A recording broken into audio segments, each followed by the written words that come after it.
Hey everybody, it's Monday night and I just got done working on a few tanks here in the fish room, so I thought we'd go around and do a little bit of a sort of mini update, and I'll catch you up on what I've done so far this evening. I started here with my 125. I did a pretty big water change, maybe 30 or 40%. I got the glass all nice and wiped down. I did not do anything with the filter or plant removal or anything else. I just did a lot of water change and got the glass all wiped down, and it looks pretty good. I've still got a lot of that green hair algae, if you can see it through all the glare of the tank behind me, but we're going to be talking about that in a minute, so I'm not going to bother to turn the light off just yet. I know, again, it's hard to see with all that glare and everything, but you can see I've got the green fuzz growing on a lot of the plants in here. It's not overwhelming, but it's there enough that it's unsightly on some of the plants. You can see, you know, that's not too bad looking, and as long as I keep the glass down, that's not too bad looking. But, you know, I do need to get in there and do something. So I was thinking about blacking the tank out the way I did with my gourami tank that we've got over here. But I don't know if I want to do that yet. When I blacked out the gourami tank, I lost my Royal Farluella. I don't know if it had anything to do with the tank being blacked out, but it seems awfully coincidental that after 3 days of darkness, I turned the tank back on and it was dead. So I'm really a little reluctant to do that and have any fish in this tank turn up dead, because that would be a heartbreaker. So, do I deal with the algae a different way? Do I black out the tank? I don't know. I'm still on the fence. I'm still thinking about it. So, that's what we've got going on with this tank. So, when I finished, it's always easy to just pull the siphon out of one tank and drop it in the one right next to it, which is what I did. And I got my 20-gallon angelfish tank here cleaned up a little bit. Again, not a lot to see in this tank. I really need to add a small group of schooling fish, maybe some neons or something in here that won't get eaten by the angelfish. It's kind of a boring tank. All of the fish that are in here are either sort of singular fish. You know, I've got my Molly. You can see she just poked her head out in the back. I've got some swordtails in there, some neon swordtails. I've got some cherry barbs, and none of them are sort of like what I would think of as a dither fish, you know, a fish that sort of makes its way around out in the open water and swims back and forth, especially in a schooling type configuration. So I want something like that going on in this tank, and I've got none of it. And the fish that are in here are pretty skittish. It's right by the door as I walk in, so it's always like that, you know, surprise. And the fish are always being startled by me just walking past the tank all of a sudden out of nowhere. You know, I try to come in the room a little bit gently, but you can only do it gently so much, you know. So that's what's going on here. Simple water change. I did wipe the glass down in this tank too, and I did change the filter, being that it's a simple little hang on the back job, and it only takes 2 seconds to do that, so no biggie. So this tank got a little bit of a maintenance job, and surprise, we did a little bit of maintenance to my quarantine tank, and you can see my little coolie loach back there, one of them anyway. I don't know if we've got both of them darting and swimming around like that, but we definitely got the one. And then you can see my two little Endler's guppies swimming around in there. So this tank just got a simple water change. I took the filter out of this tank altogether. It's got the no, it doesn't even have the bio filter in it, the little black plastic biofilter in it. Every now and again I would notice that the tank water level would start dropping rapidly, and I would find a puddle on the floor down here.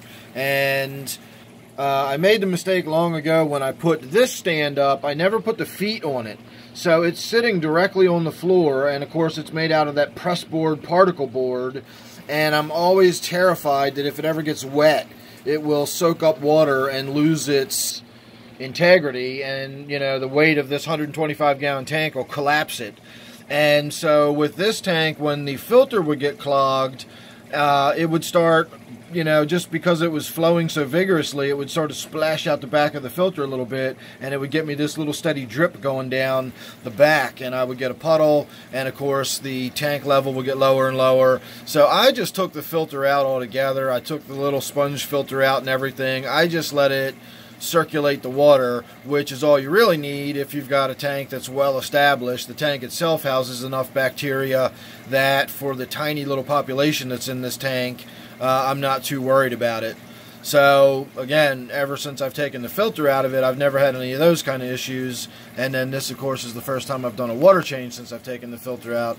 I am starting to notice we're getting a lot of this nasty green stuff growing on the glass, and you can even see some of it's growing on the tips of my little faux mountain back there.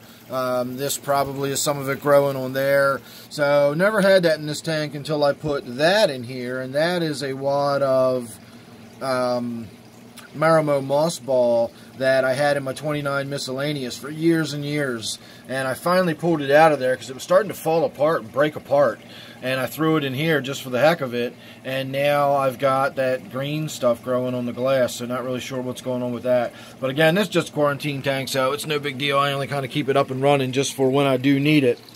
So when I got finished with that tank, I threw the siphon hose back in this tank because I've been doing a few little odds and ends to this one over the last couple of days, and we're getting it looking really good, at least for my opinion.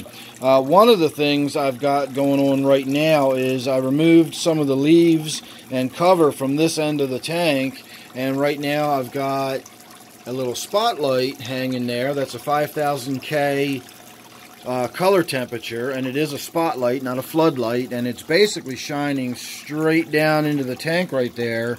And when I'm sitting in the other room at night, I can look in, and this little corner of the tank is pretty much where I see. And so when the room is darkened, it just sort of lights that corner of the tank up for me. And then of course, once the tank is lit like that, the fish tend to congregate underneath the light anyway, and it starts to look really cool. So I've also added some fish to this tank. You can see that little splash of orange that just appeared.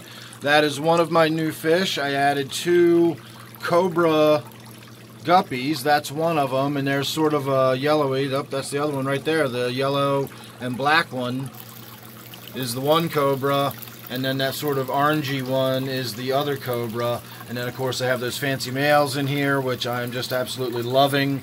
And then I bought 7 gold skirt tetras.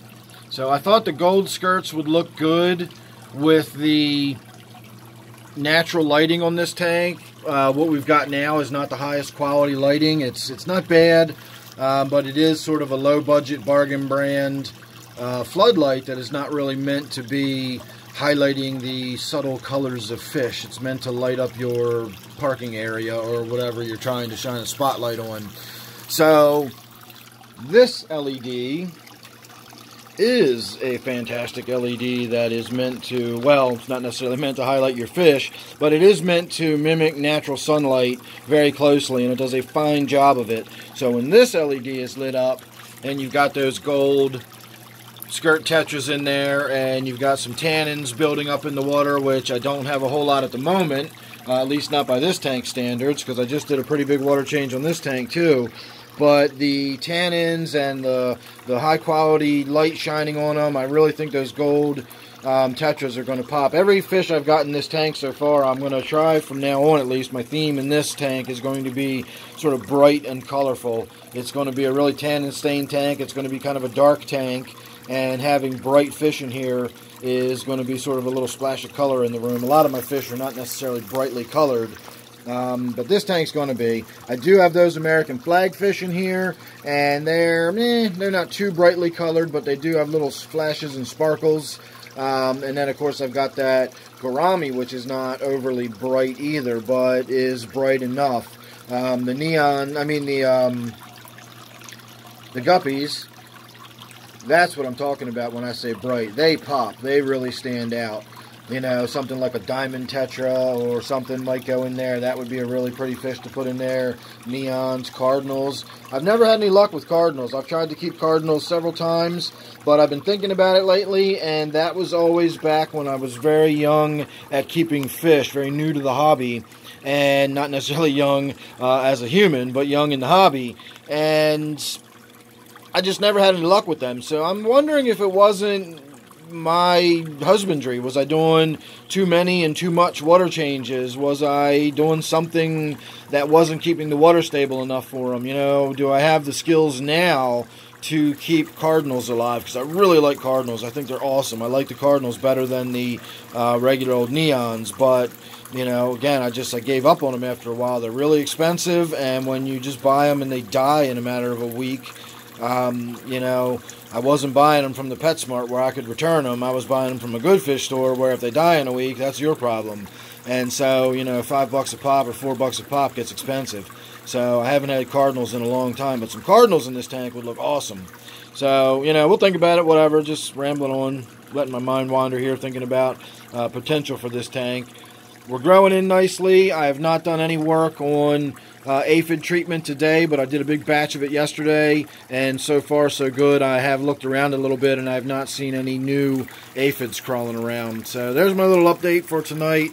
A little bit of work here and there. And I guess I could also add that I have taken some of the water Sprite out of the tank we were just looking at, my Waterfall tank, and I've thrown it in my red-clawed crab tank because the red-clawed crabs will eat that, and it will also give them a little more cover, and maybe we'll get to see them come out once in a while. Every now and again I get a glimpse of one or two of them that basically scurry away when I turn the lights on or something, but they are still in there, and hopefully with the addition of a little bit of greenery, maybe we'll get to see them a little bit. So who knows, we'll see. Alright everybody, thanks for watching, hope you enjoyed. Make sure you're subscribed, that way you won't miss anything else. You never know what it's going to be with me.